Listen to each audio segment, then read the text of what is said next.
Infestation in Limbo. A Silverhawk's Fic. Chapter 4. Abduction and Infiltration. The tension in the Sinistar diner was high. In fact, it was the highest it had ever been there. Melodia knew for certain who was the source of that tension as she glared at her sister. She even trained her sound smasher on her sister. She had heard rumors that her kid sister was in the infestation. She just didn't think her sister would be foolish enough to venture to Limbo. Melodia ventured into the diner, taking in everything she saw. If there had been any patrons in the place, they had probably ducked down or were trying to find a way out the back. She had never taken that route, so she wasn't even sure if there was a back way out. Still, she wasn't going to let her sister get out of the place. As she stepped closer, she spoke. "You made a mistake coming to Limbo, Harmony. Especially after what you've done to me." She wasn't surprised when this only made Harmony smirk even more. Their parents had always covered for her and protected her. They never saw how demented Harmony was. "Now, Melodia, don't you realize how much I helped you? You owe me. Let's face it, I got you on the path you're on now." That statement got Melodia's blood boiling, and she fired her sound smasher. As laser-infused notes shot through the diner, Harmony managed to dodge the blast. This didn't deter Melodia as she swung around to blast her sister. She kept fingering the guitar part of the sound smasher and doing nothing but damage to the diner. She didn't stop until she noticed the figure on the floor. Melodia didn't have many soft spots for people in her life, let alone in Limbo. Cyclops was one of the few whom she would look out for. She had told Monstar it had been good to keep some little criminal bands around. Cyclops was part of one of them, since he tended to be a talker when he had enough drink. He was also very accident-prone, which literally made him a liability, but also loyal to wherever he called home. This momentary pause did not go unnoticed. In fact, Harmony had noticed it, since she was also expecting it. Thanks to their new members of the infestation, she was informed of the acquaintance that her sister had made. She even saw the momentary concern that crossed her sister's face. Her sister had been unaware how much anger was a weakness to her. All it would take was the right words to trigger her, and Harmony knew which words those were. "You know, sis, you need something to calm your nerves. How about some Crystal Twist?" Those words had the desired effect. Melodia went into a rage, firing blast after blast from her sound smasher. Harmony managed to keep ahead of the blasts and dodge the debris that was being caused by the attacks. As she continued to dodge the attacks, she let debris act as a shield for her actual movements. Harry, being no stranger to this kind of problems at his tavern, did the only thing he could safely do at the moment. He ducked behind the bar, thankful that he had reinforced it over the years. He didn't want to chance calling Monstar at the moment, given how much noise that was being caused. He just hoped Melodia would stop soon and hoped that she would be successful. Melodia remained focused on trying to down her sister. It always infuriated her that Harmony could get away with so much. Her parents didn't even do anything to see her get punished after what happened years ago. Now Harmony was once again trying to ruin her life. This time with the damned infestation. She'd blast Harmony out of Limbo before she'd let her ruin anything else. Melodia's rage was so consuming that she wasn't even aware that her sister had gotten behind her. With all the debris that her attacks had caused still flying about, she never noticed that Harmony had gotten behind her until she felt a sensation she had felt long ago. It was the toxic touch of crystal twist. Making matters worse, it was a very strong dose of it. The drug literally overloaded her senses, and in that instant, she blacked out into unconsciousness. Harmony watched as her sister fell to the ground unconscious. Seeing Melodia like that brought a sadistic grin to her face. She took a few moments to bind up Melodia, and then picked her unconscious sister up. Harmony then surveyed the place, smiling at all the damage her sister had done. It would take the owner a few days to fix all this damage. She then looked over at the bar and saw Harry peeking out over the edge. She smirked and said, "Remember all this next time you don't cooperate with the infestation." She then carried her sister out of the bar and over to her own vehicle. Once she put her sister into the back of the vehicle, she took a moment to damage the vehicle that Melodia brought to fence, and then took off in her own back to Infestation headquarters.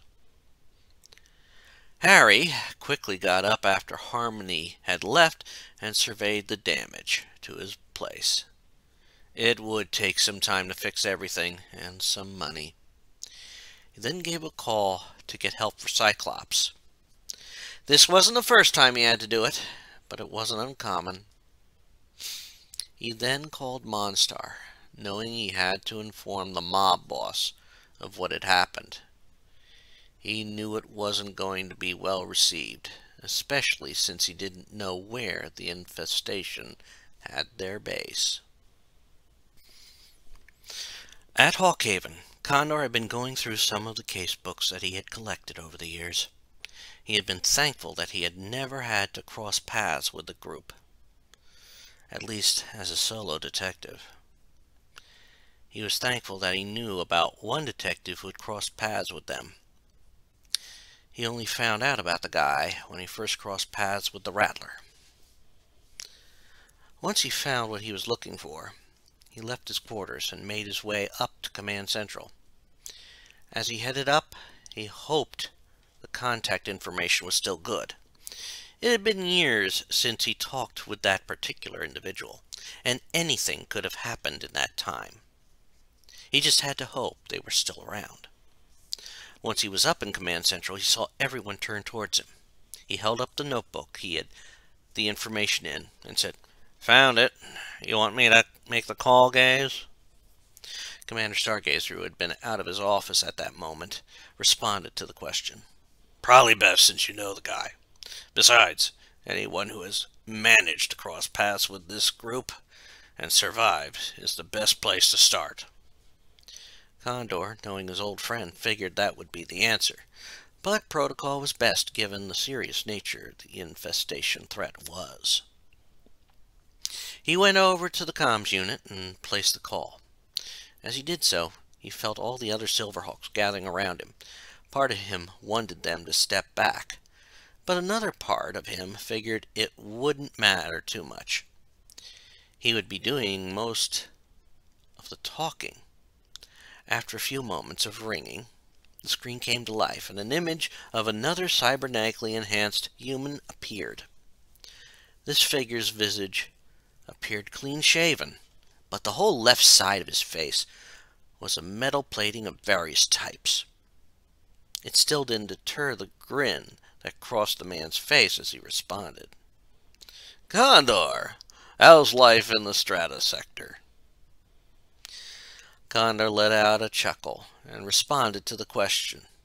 "Haven't been in that sector after Rattler gave me the slip there. I moved to Limbo Galaxy since then. Had an office in Bedlama until I joined the Silverhawks, Fal." He saw a surprised look cross the private investigator's face. The The private investigator just shook his head and responded, "Moving up to the big times, huh? So to what do I owe the pleasure of this call?" Condor did notice that the private investigator looked completely relaxed. He might also be curious about who all was on the other side of the line. Condor felt a smile leave his face as he said, I wish this was a social call, Fal, but we have a serious problem here. Seems the infestation has surfaced in Limbo, and you had to deal with them. I was hoping you could give us some insight." He watched as Fal looked around for a second and leaned forward. There was now a very serious look on his face. "How long have they been there? And how secure are your communications?" The last question caught Condor off guard, but before he could answer, one voice piped up. It was that of Copper Kid. The youngest of the Silverhawks was a mathematical genius. What many didn't know about the most unpredictable of the Silverhawks was his love of studying probability and engaging in mathematical problems, as well as encryption. To those who didn't understand most of his speech, it would sound like tones and whistles, and what Copper Kid had said, the key words that came out clear was, "It's secure." Over the time as part of the Silverhawks, the others had learned to understand what he said. It was Steelheart who translated what might not have been understood. Copper Kid's right on that. He improved the encryption algorithms that Hawkhaven uses. As they all looked on at the private investigator, it was obvious that something still bothered him. Finally, the man spoke. "You may think you're secure, but they have one hell of a hacker. This guy they have, Hotwire, can jack any system. It's how their records keep disappearing. Hell, some claim he jumps bodies. What I do know is that once they get into a system, any system, he can hack control of any that one communicates with." This news caused a bit of unrest. First off, with all of them being cybernetic, there was a disturbing thought that they could be taken over. Second was the uncertainty that it gave them. Anyone they communicated with could have already been compromised. If that was the case, it was possible that they were compromised as well. Those thoughts ran through Stargazer's mind as he quietly said to Copper Kid, "Kid, I want you to increase the security of the files. Also, make hard copies of all those files. After that, I want to talk with you in private." Part of all this had him thinking about why that information was already shared. During that moment, Condor asked the private investigator, "Val, does that include your systems as well?" He had thought that more out of safety for his fellow PI. He watched as the man nodded. "I'm afraid so. I run special protocols every time I finish a communication. I have a triple air gap measure in place, since I'm probably the only being still alive that has ever seen the leader of the infestation." They all watched as the PI shivered. Outside of the infestation, that is. Every mob boss who's ever seen the leader is dead. In fact, Condor, I wouldn't be surprised if Rattler's dead by now. I haven't heard a thing about him since you asked me about him years ago. At that point, it was Steelwill who spoke up, saying something that surprised the private investigator. "What? The Rattler knows who the head of the infestation is?" He turned to Stargazer and says, "Commander, we need to get to the penal plant. If the infestation knows he's alive..." Commander Stargazer jumped to the same conclusion right as they all did. "Steelwill, Condor, I want you to get to the penal plant now!" The two saluted and dashed for the elevator. Commander Stargazer turned to the private investigator on the screen and said, "Thank you. I'm sorry I didn't get your full name, but I am thankful for what you have provided. Is it possible you can send us any more information that could be helpful?" He saw the private investigator scratch his head before answering. "I may have some info. I purposefully moved out of the sector I was in when I thought they were gone, just in case. I may have left some files in the old office. I think the police officials locked it off after that, so they could be in there, just in case. Let's just say the system wasn't in the best shape by the time we got rid of them. Stargazer could already figure how bad it might be there. The infestation was rather infamous for making a system crippled to the brink of collapse when they left an area.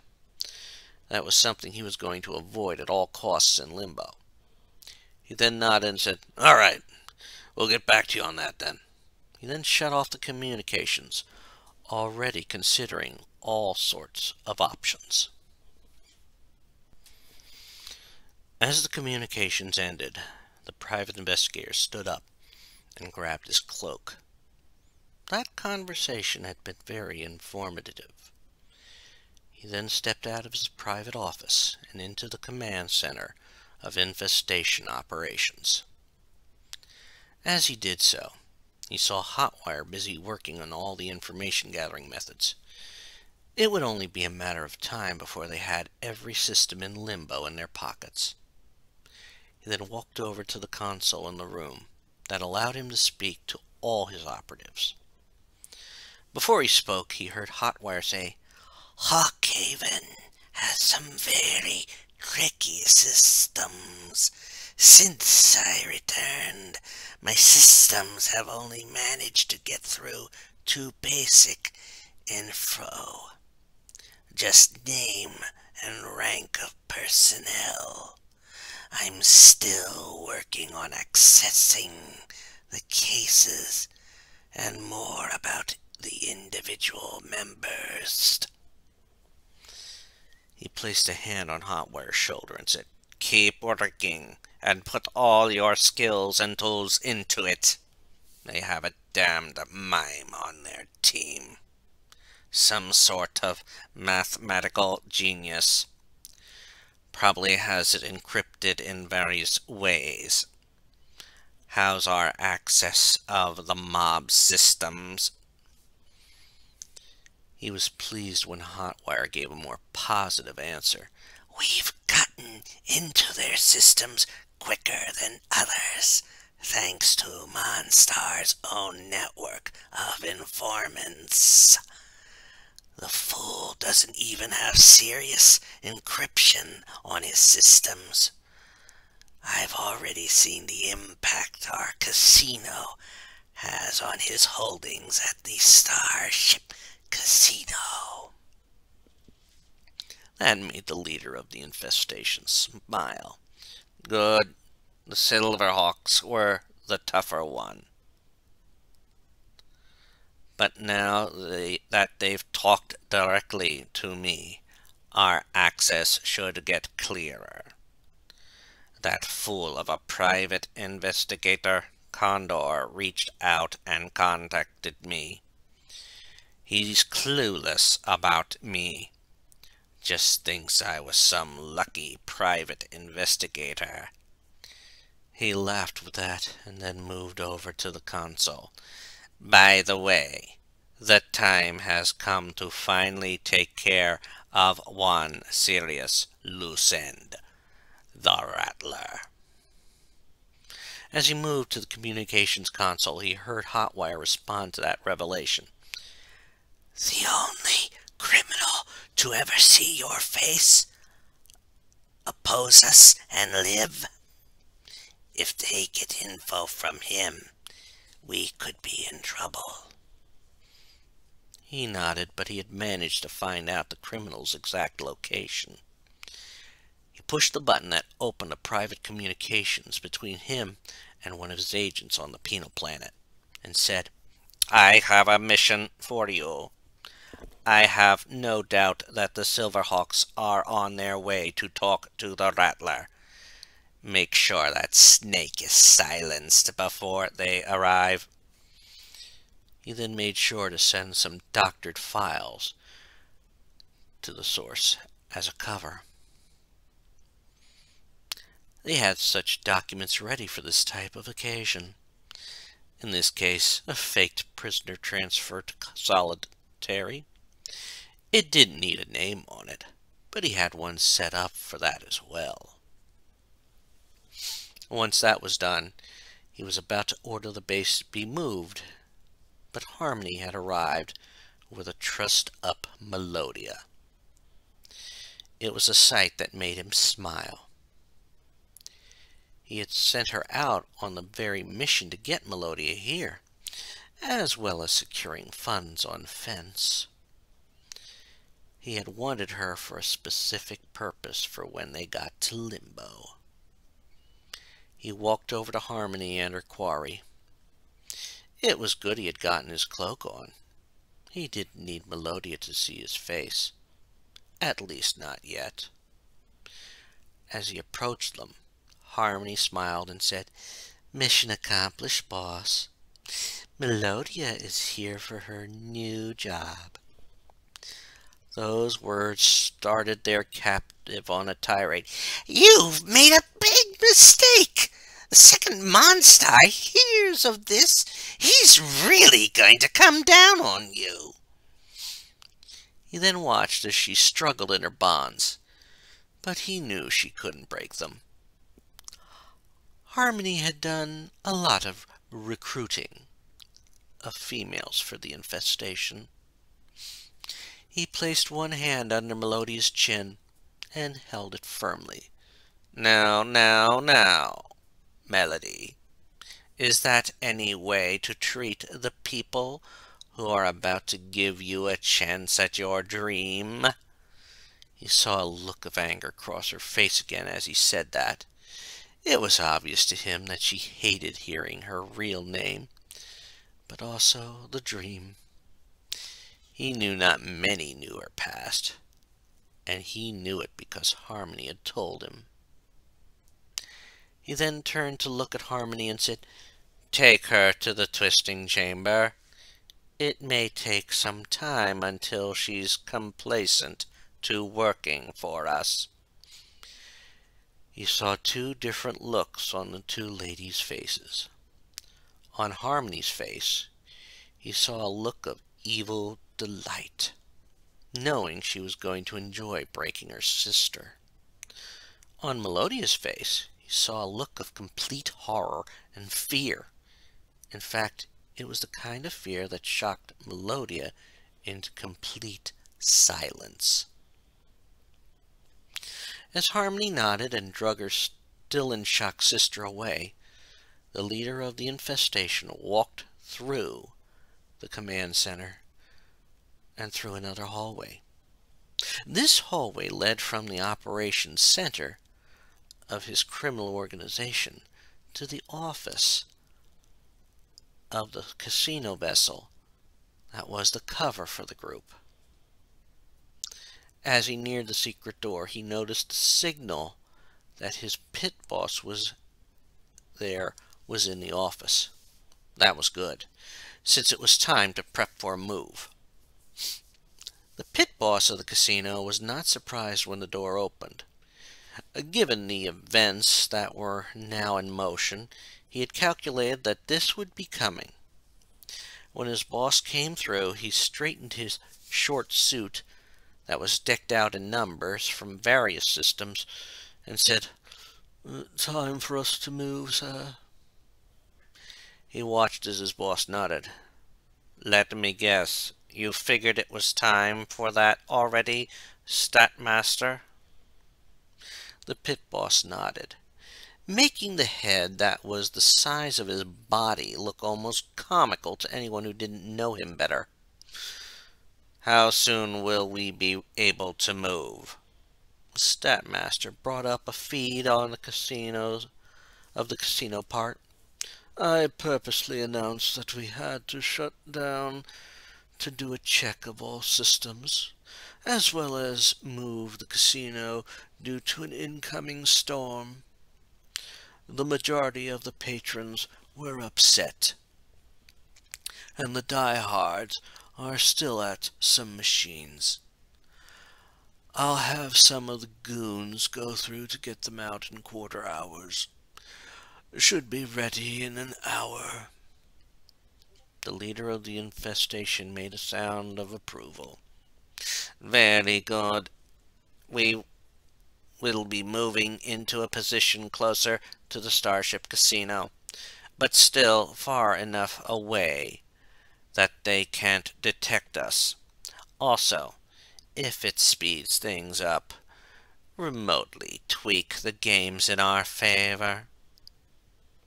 Statmaster nodded again and pushed a discreet button on his desk. Being a master at numbers, he knew exactly where to tweak things in the games, so they became unwinnable to almost anyone except himself, or another master of numbers. To his knowledge, there was only one individual who could be his superior in numbers, but they were on the planet of the mimes, at least to his knowledge. Statmaster then said, "Done. And I take it once we get there, we are stepping things up." He saw his boss nod, and Statmaster just smiled slightly at that. "Very good. I've always wanted to put that upstart poker face in his place." He knew about the casino operator in Limbo only by reputation. Anyone who could come up with a slot machine that could blow up a planet was a figure he liked to put in his place. He didn't look at the big picture. Why blow up planets when you could make stars go nova? As the boss headed back into the inner layer of the infestation, he heard a bit of troubling news. "I would like to see that. But apparently the Silverhawks have one of those mimes on their team. I may have to initiate some of the protocols I have put into place for this." As the door closed, that master blinked. While he was smarter than most of those people, that did unnerve him. He was going to have to start refiguring the odds. While the odds of the one being in the Silverhawks being the one to outcalculate him were extremely low, he needed to factor that in. He didn't want to fail the infestation by not taking that variable out of the equation.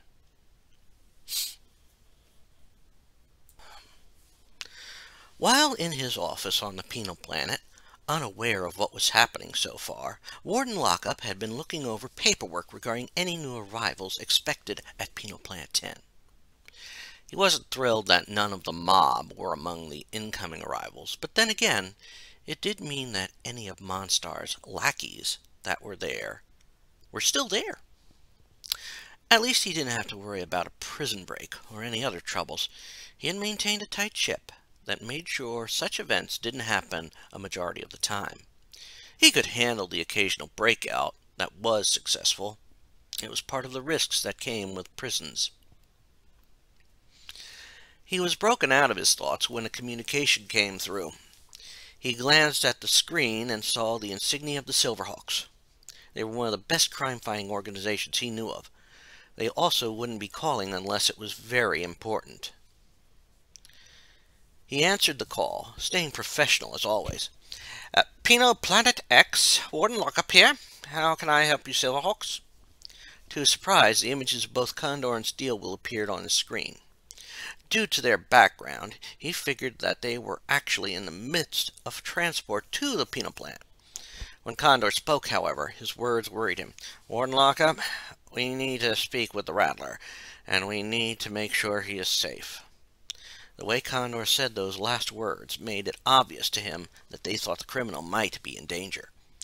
Warden Lockup was also stunned by the urgency in his voice and responded to it. "Of course.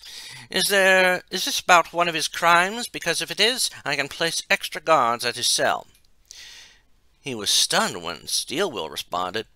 "It has nothing to do with any of his crimes in Limbo, but his past. We think he can help us identify who is in charge of a new group operating in Limbo." It was then that Condor added, "A very dangerous group. That's why the Rattler needs a new cell and more guards. I suggest those who have been in there a long time. The last recommendation struck a serious nerve with Warden Lockup.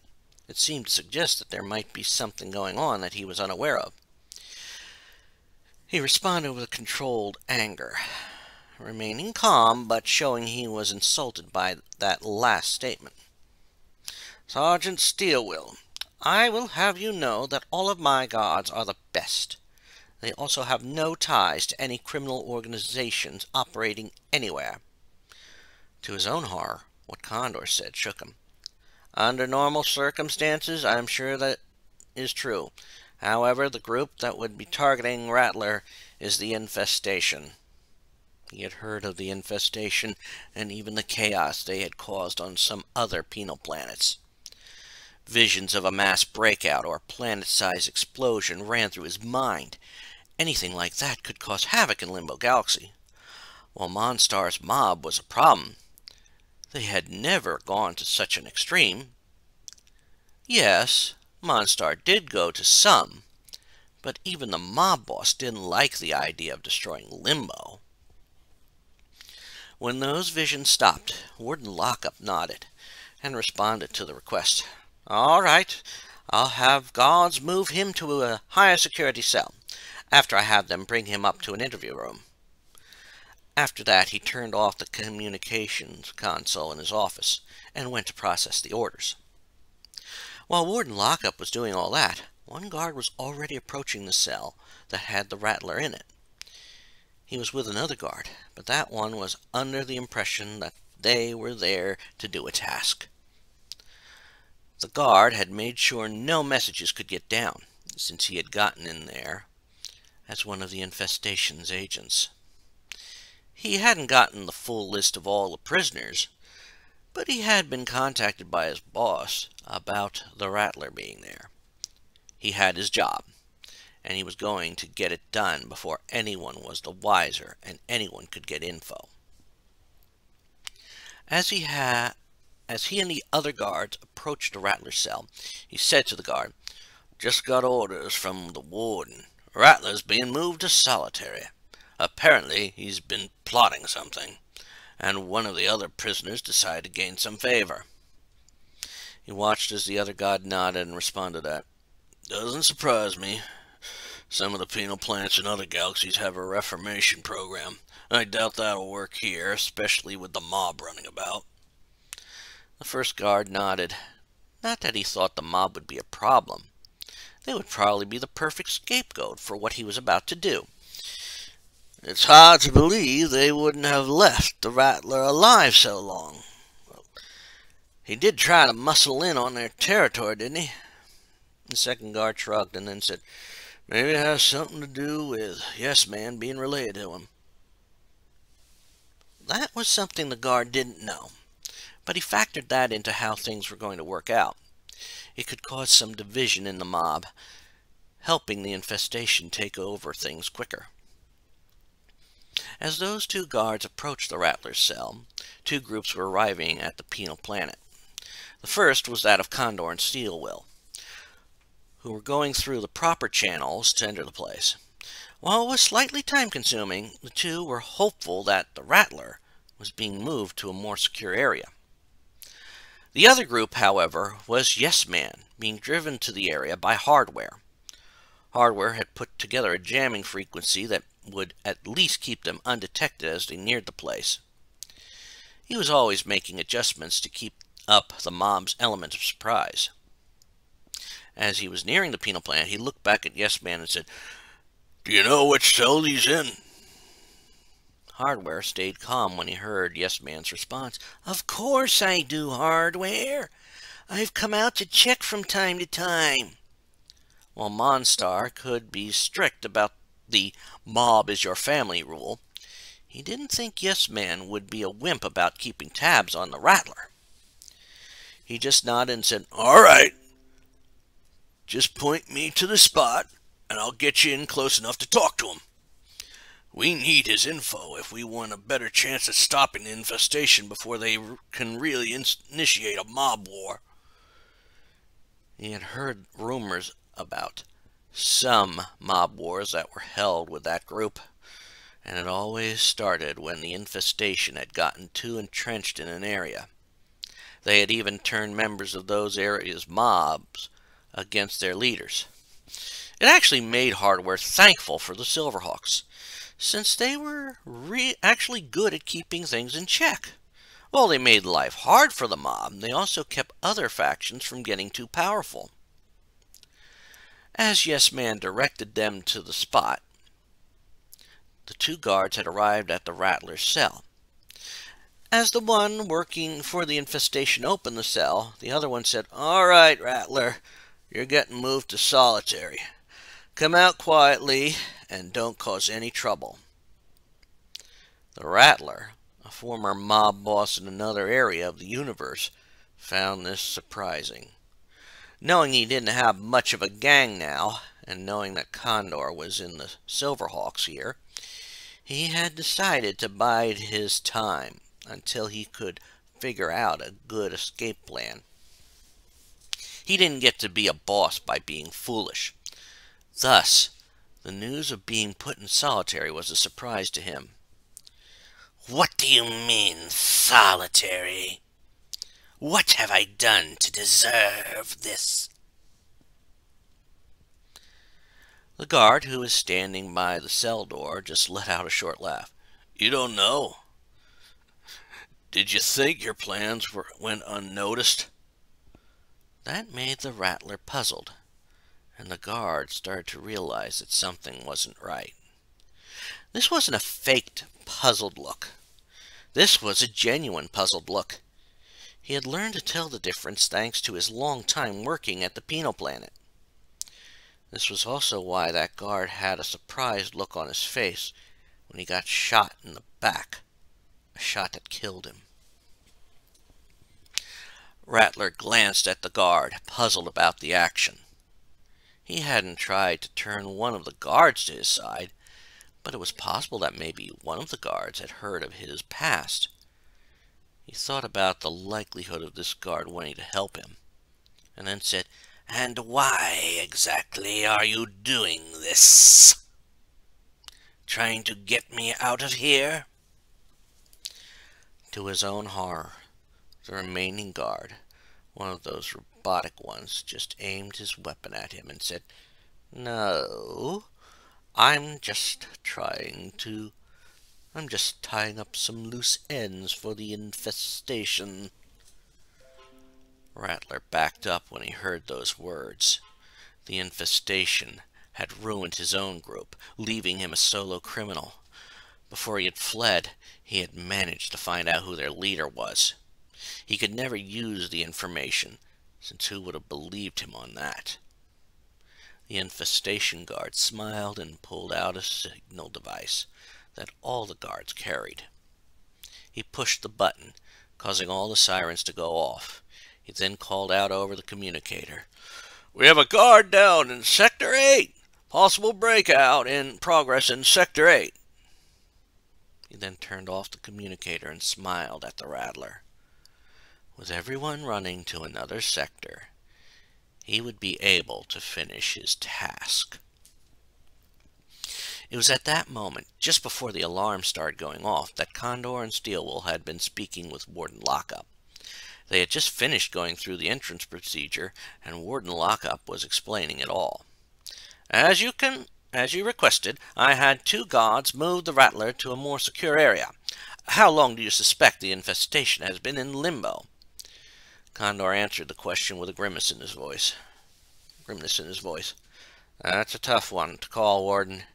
They managed to set up a brothel on Bedlama right under the mob's nose.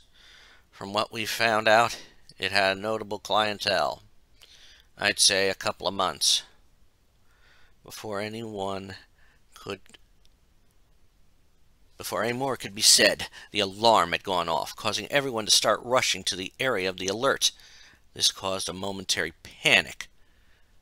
pause in the conversation, as both Condor and Steelwool started to wonder the same thing. Before they could ask, Warden Lockup made a motion to reassure them.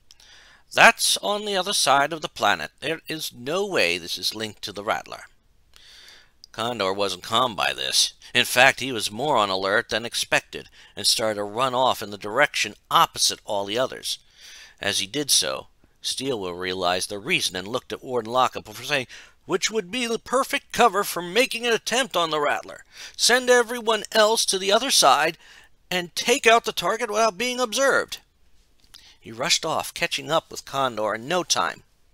He didn't even look back as he heard another pair of steps following him, figuring it was Warden Lockup. As the trio was heading to the Rattler's cell, outside Hardware and Yes Man were almost at the cell window. When they heard the alarm go off and heard the announcement, Hardware had moved closer with less caution.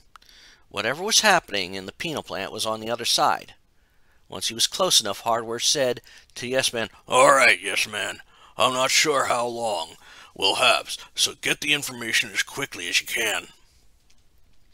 Yes Man nodded and extended himself to the window. It took a lot for him to balance himself on the smallest part of his tail, but he had mastered it long ago. It was part of how he made a name in the mob. He also let the chance to see his uncle again fuel his resolve to do that. He was again thankful that Monstar allowed them to do this, especially since it would give them some idea of who was in charge of the infestation. Before he could even say anything, however, the light of blaster fire momentarily blinded him. He blinked for a moment, but he then saw what caused it, and he was horrified. His uncle was dead, and the guard had just shot him. The guard was obviously focused on the task he had done, and hadn't noticed him looking in. He knew he shouldn't say anything, but he didn't want to let a member of the infestation get away with killing his uncle. He did the only thing he could at this moment. He yelled out his grief, "You killed Uncle Rattler!" That shout had multiple effects. First off, Hardware heard that and shouted, "They killed him! We need to get out of here before someone blames us for it!" Hardware then floored the controls of the vehicle, causing them to rocket away from the planet, and Yes Man to fall backwards in the seat. It also caused the guard that shot the Rattler to rush to the cell window. He hadn't expected to be seen. He was, however, trying to figure that into the plan and tried to shoot at the fleeing vehicle. The last effect the scream had was that Condor, who was nearest to the cell, heard the shout. It told him that they were too late to find out what the Rattler knew, but he also had a feeling that they might be catching a member of the mysterious group.